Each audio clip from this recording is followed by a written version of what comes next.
Paul Pogba n'a jamais laissé indifférent, et son parcours est jalonné de choix forts, parfois incompris.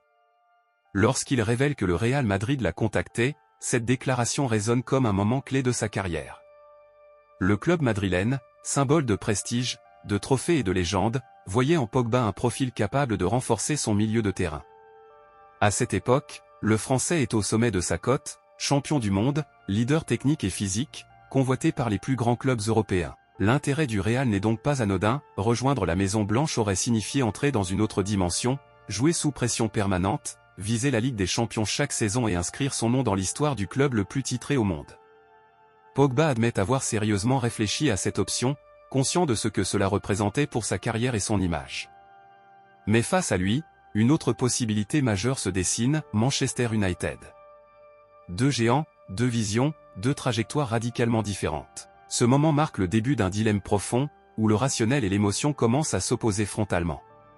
Si le Real Madrid incarnait la logique sportive et la quête de titre, Manchester United représentait autre chose pour Paul Pogba. Le club anglais n'était pas seulement une option parmi d'autres, mais un lieu chargé de souvenirs, de frustrations et de promesses inachevées. Formé à Manchester, Pogba avait quitté le club jeune, dans l'ombre, avec le sentiment de ne pas avoir eu sa chance. Revenir à Old Trafford signifiait prendre une revanche personnelle, prouver sa valeur et montrer au monde entier qu'il pouvait être un leader dans l'un des clubs les plus médiatisés de la planète. Pogba l'avoue sans détour, son cœur lui disait de revenir à Manchester United, sans explication logique. Il ne savait pas ce qui allait se passer, ni si le projet sportif serait à la hauteur, mais quelque chose de plus fort que la raison le poussait dans cette direction. Ce choix émotionnel montre une facette humaine du joueur, loin des clichés sur l'argent ou la gloire. À cet instant, Pogba ne choisit pas le chemin le plus sûr, mais celui qui lui parlait le plus intimement. Revenir à Manchester United n'était pourtant pas une décision évidente. Le club traversait une période d'instabilité, marquée par des changements d'entraîneur, une identité de jeu floue et une pression médiatique constante. Pogba savait qu'il serait immédiatement placé au centre du projet, mais aussi au centre des critiques. Chaque match, chaque performance, chaque geste serait scruté, analysé, parfois exagéré.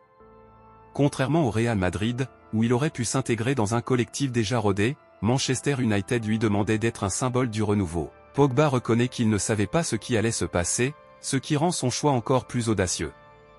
Il accepte l'incertitude, les risques et les attentes démesurées. Ce retour devient l'un des transferts les plus médiatisés de l'histoire du football, avec une pression financière et sportive énorme. À ce moment précis, Pogba ne choisit pas la facilité, mais un défi personnel, conscient que la réussite comme l'échec aurait un impact durable sur sa carrière et sa réputation. Les années suivantes à Manchester United seront marquées par des hauts et des bas. Pogba alterne performances de classe mondiale et périodes plus compliquées, souvent liées aux blessures, aux changements tactiques et aux tensions internes. Malgré cela, il remporte des trophées avec le club et assume un rôle central dans le vestiaire. Cependant, les critiques ne cessent jamais vraiment. Son statut de star, son style de jeu et sa personnalité font de lui une cible permanente. Certains estiment qu'il n'a jamais pleinement répondu aux attentes, d'autres soulignent qu'il a souvent évolué dans un environnement instable. Face à cela, Pogba garde une position claire, il ne regrette pas son choix.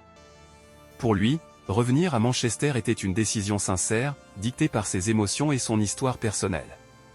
Il accepte les critiques comme une partie du jeu et reste fidèle à l'idée d'avoir suivi son instinct plutôt que les calculs froids du football moderne.